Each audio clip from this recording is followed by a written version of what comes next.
Le feu secteur Nipissis a pris une ampleur qui n'était pas attendue hier. Et c'est ce qui justifie cette évacuation-là. Cette île déclare l'état d'urgence.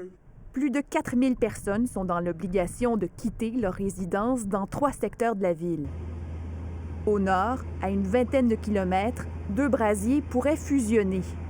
Il n'est pas pour l'instant question d'évacuation complète de la ville de cette île. On ne prévoit pas d'autres évacuations pour aujourd'hui. Il y a également des pompiers qui arrivent en renfort ici. Au total, on parle d'environ 70 pompiers qui seront à cette île ce soir et demain pour protéger, entre autres, nos infrastructures névralgiques. En début d'après-midi, les évacués roulaient pare-choc à pare-choc et de nombreux résidents faisaient le plein d'essence.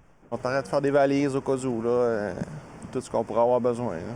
Je gazais parce qu'il était vraiment vide, puis si on a une sortie à faire, on va être prêt. La communauté de Ouachat Makmani-Utenam a aussi ordonné l'évacuation de 1500 personnes.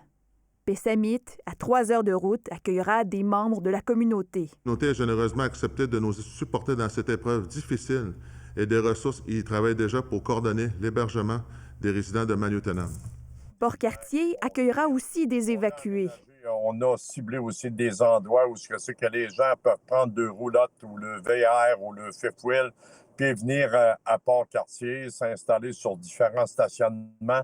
Québec interdit aussi d'aller en forêt sur les terres publiques dans plusieurs secteurs. Je sais que la fin de semaine arrive, chasse-pêche, mais on demande aux villégiateurs de ne pas rentrer en forêt pour permettre que le travail de la Sopfeu puis des intervenants puisse s'effectuer, puis aussi s'assurer de la sécurité des citoyens. La Sopfeu répertorie plus de 120 feux en activité au Québec.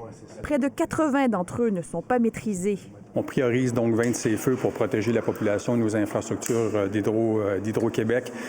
On a rapatrié tous les effectifs de la Sopfeu. C'est près de 400 personnes qui sont sur le terrain. Depuis le début de l'année, 320 incendies ont été répertoriés, alors que la moyenne de la dernière décennie est de 194 à pareille date. Ici Marie-Isabelle Rochon, Radio-Canada, Montréal.